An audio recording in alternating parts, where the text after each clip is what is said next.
Clip number 48، اس میں آپ قرآن پاک کی سورہ بقرہ کی آیت نمبر 142 سے لے کر 144 تک کی تلاوت، ترجمہ اور تفسیر قرآن صراط الجنان سنیں گے۔ بسم اللہ الرحمن الرحیم۔ ترجمہ: اللہ کے نام سے شروع جو نہایت مہربان رحمت والا ہے۔ سيقول السفهاء من الناس ما ولاهم عن قبلتهم التي كانوا عليها قل لله المشرق والمغرب يهدي من يشاء إلى صراط مستقيم۔ ترجمہ: اب بے وقوف لوگ کہیں گے ان مسلمانوں کو ان کے اس قبلے سے کس نے پھیر دیا جس پر یہ پہلے تھے؟ تم فرما دو مشرق و مغرب سب اللہ ہی کا ہے، وہ جسے چاہتا ہے سیدھے راستے کی طرف ہدایت دیتا ہے۔ سيقول السفهاء من الناس۔ اب بے وقوف لوگ کہیں گے، تفسیر صراط الجنان میں ہے، اس آیت کے شان نزول کے بارے میں مفسرین کا ایک قول یہ ہے کہ یہ آیت یہودیوں کے بارے میں نازل ہوئی کہ جب بیت المقدس کی جگہ خانہ کعبہ کو قبلہ بنایا گیا تو اس پر انہوں نے اعتراض کیا کیونکہ یہ تبدیلی انہیں ناگوار تھی۔ دوسرا قول یہ ہے کہ یہ آیت مکے کے مشرکین کے بارے میں نازل ہوئی کہ جب قبلہ تبدیل ہوا تو انہوں نے آپس میں کہا کہ محمد مصطفیٰ صلی اللہ تعالی علیہ وسلم اپنے دین کے بارے میں تردد کا شکار ہیں اور ابھی تک ان کے دل میں اپنی ولادت گاہ یعنی مکہ مکرمہ کا اشتیاق موجود ہے، لہٰذا جب انہوں نے تمہارے شہر کی طرف توجہ کر لی ہے تو ہو سکتا ہے کہ وہ تمہارے دین کی طرف بھی لوٹ آئیں۔ تیسرا قول یہ ہے کہ یہ آیت منافقوں کے بارے میں نازل ہوئی کیونکہ انہوں نے اسلام کا مذاق اڑاتے ہوئے قبلے کی تبدیلی پر اعتراض کیا تھا۔ چوتھا قول یہ ہے کہ یہ آیت مشرکین، منافقین اور یہودی تینوں کے بارے میں ہو سکتی ہے کیونکہ قبلے کی تبدیلی پر طعن و تشنیع کرنے میں سب شریک تھے۔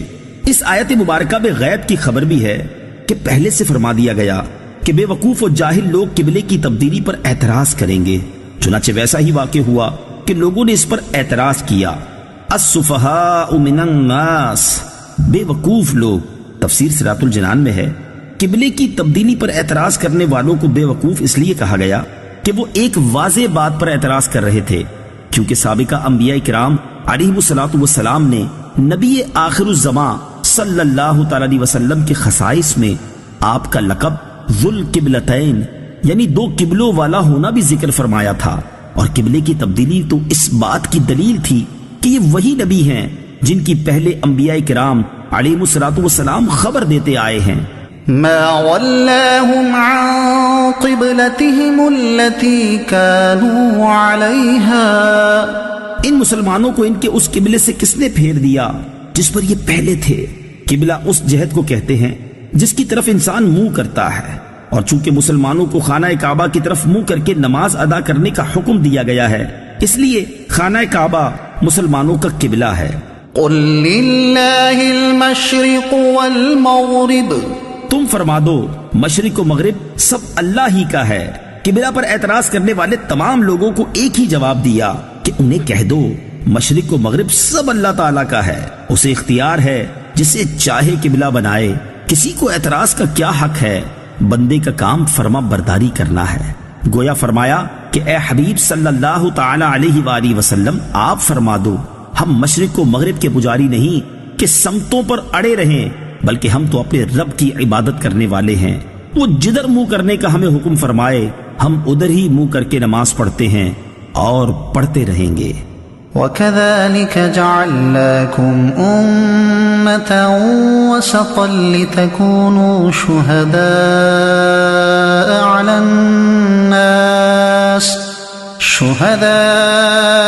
عَلَى النَّاسِ وَيَكُونَ الرَّسُولُ عَلَيْكُمْ شَهِيدًا وما جعلنا القبلة التي كنت عليها إلا لنعلم من يتبع الرسول ممن ينقلب على عقبيه وإن كانت لكبيرة إلا على الذين هدى الله وما كان الله ليضيع إيمانكم إن الله بالناس لرؤوف رحيم۔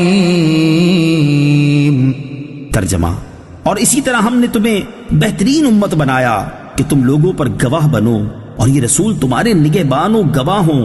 اور اے حبیب، تم پہلے جس قبلے پر تھے ہم نے وہ اسی لیے مقرر کیا تھا کہ دیکھے کون رسول کی پیروی کرتا ہے اور کون الٹے پاؤں پھر جاتا ہے۔ اور بے شک وہ لوگ جنہیں اللہ نے ہدایت دی تھی ان کے علاوہ لوگوں پر یہ بہت بھاری تھی، اور اللہ کی یہ شان نہیں کہ تمہارا ایمان ضائع کر دے۔ بے شک اللہ لوگوں پر بہت مہربان رحم والا ہے۔ وَكَذَلِكَ جَعَلْنَاكُمْ أُمَّةً وَسَطًا، اور اسی طرح ہم نے تمہیں بہترین امت بنایا۔ تفسیر سراۃ الجنان میں ہے، یعنی اے مسلمانوں، جس طرح ہم نے تمہیں ہدایت دی اور خانہ کعبہ کو تمہارا قبلہ بنایا، اسی طرح ہم نے تمہیں بہترین امت بنایا۔ حضور پرنور صلی اللہ تعالی علیہ وسلم کی امت زمانے کے لحاظ سے سب سے پیچھے ہے اور مرتبے کے لحاظ سے سب سے آگے، یعنی افضل ہے۔ افضل کے لیے یہاں وسط کا لفظ استعمال کیا گیا ہے، اور عربی میں بہترین کے لیے بھی وسط کا لفظ استعمال ہوتا ہے۔ لِتَكُونُوا شُهَدَاءَ، تاکہ تم گواہ ہو جاؤ۔ تفسیر سراۃ الجنان میں ہے، مسلمان دنیا اور آخرت میں گواہ ہیں۔ دنیا میں تو اس طرح کہ مسلمان کی گواہی مومن و کافر سب کے بارے میں شرعاً معتبر ہے، اور کافر کی گواہی مسلمان کے خلاف معتبر نہیں۔ نیز اللہ تعالیٰ کے فضل سے مردوں کے حق میں بھی اس امت کی گواہی معتبر ہے، اور رحمت و عذاب کے فرشتے اس کے مطابق عمل کرتے ہیں۔ اور آخرت میں اس امت کی گواہی یہ ہے کہ جب تمام اولین و آخرین جمع ہوں گے اور کفار سے فرمایا جائے گا کیا تمہارے پاس میری طرف سے ڈرانے اور احکام پہنچانے والے نہیں آئے، تو وہ انکار کریں گے اور کہیں گے کہ کوئی نہیں آیا۔ حضرات انبیاء علیہ السلام سے دریافت فرمایا جائے گا تو وہ عرض کریں گے یہ جھوٹے ہیں، ہم نے انہیں تبلیغ کی ہے۔ اس بات پر انبیاء کرام علیہ السلام سے کافروں پر حجت قائم کرنے کے لیے دلیل طلب کی جائے گی۔ وہ عرض کریں گے کہ امت محمدیہ ہماری گواہ ہے۔ وَيَكُونَ الرَّسُولُ عَلَيْكُمْ شَهِيدًا، رسول تم پر گواہ ہوں گے۔ تفسیر سراۃ الجنان میں ہے، علامہ اسماعیل حقی رحمۃ اللہ تعالی علیہ فرماتے ہیں، حضور پرنور صلی اللہ تعالی علیہ وسلم کی گواہی یہ ہے کہ آپ ہر ایک کے دینی رتبے اور اس کے دین کی حقیقت پر مطلع ہیں۔ آپ صلی اللہ تعالی علیہ وسلم اس چیز سے واقف ہیں جو کسی کا دینی رتبہ بڑھنے میں رکاوٹ ہے۔ آپ علیہ السلام کو لوگوں کے گناہ معلوم ہیں۔ آپ صلی اللہ تعالی علیہ وسلم ان کے ایمان کی حقیقت، اعمال، نیکیاں، برائیاں، اخلاص اور نفاق وغیرہ کو نور حق سے جانتے ہیں۔ لِنَعْلَمَ مَن يَتَّبِعُ الرَّسُولَ، تاکہ دیکھے کہ کون رسول کی پیروی کرتا ہے۔ تفسیر سراۃ الجنان میں ہے، قبلے کی تبدیلی کی ایک یہ حکمت ارشاد ہوئی کہ اس سے مومن و کافر میں فرق و امتیاز ہو جائے گا کہ کون حضور اقدس صلی اللہ تعالی علیہ وسلم کے حکم پر قبلہ تبدیل کرتا ہے اور کون آپ صلی اللہ تعالی علیہ وسلم کی نافرمانی کرتا ہے۔ چنانچہ قبلے کی تبدیلی پر بہت سے کمزور ایمان والے اسلام سے پھر گئے۔ منافقین نے اسلام پر اعتراض شروع کر دیے، جبکہ پختہ ایمان والے اسلام پر قائم رہے۔ وَإِن كَانَتْ لَكَبِيرَةٌ، اگرچہ یہ تبدیلی بڑی گناہ ہے۔ تفسیر سراۃ الجنان میں ہے، قبلے کی تبدیلی کو کامل الایمان لوگوں نے تو بڑی خوش دلی سے قبول کیا، لیکن منافقوں پر یہ تبدیلی بڑی گراں گزری۔ وَمَا كَانَ اللَّهُ لِيُضِيعَ إِيمَانَكُمْ، اور اللہ کی یہ شان نہیں کہ تمہارا ایمان ضائع کر دے۔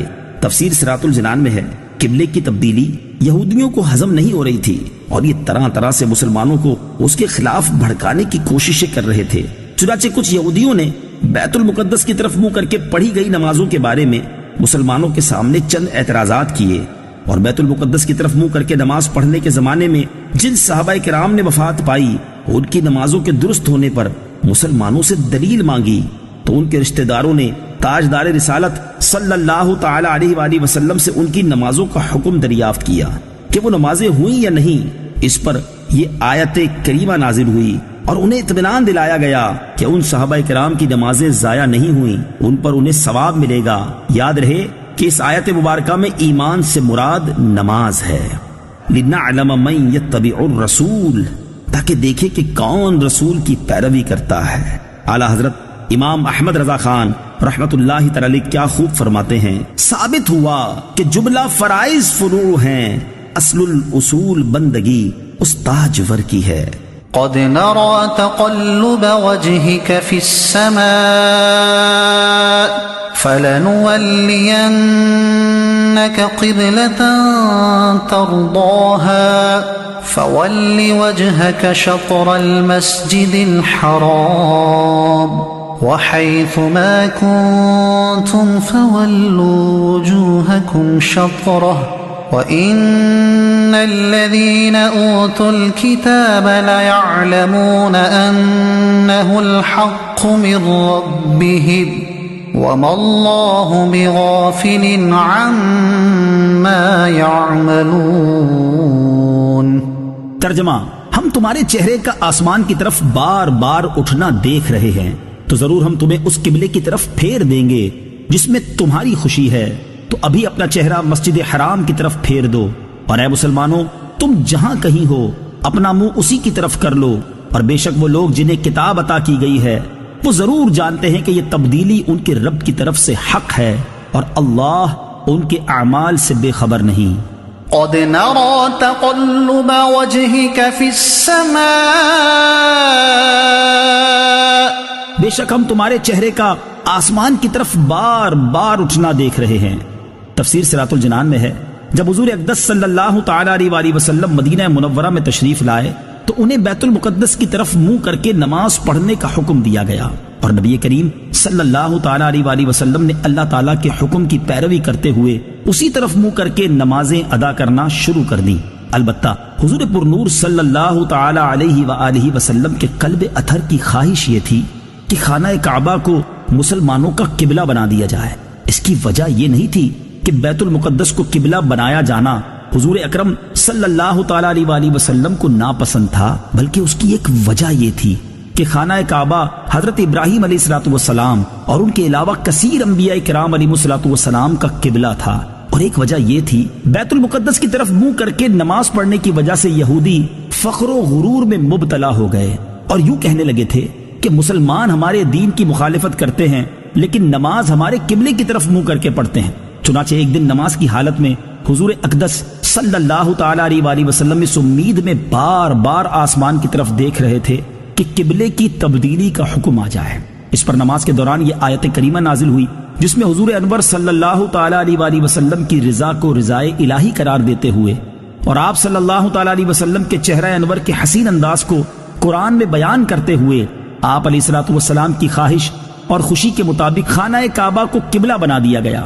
چنانچہ آپ علیہ الصلوۃ والسلام نماز ہی میں خانہ کعبہ کی طرف پھر گئے۔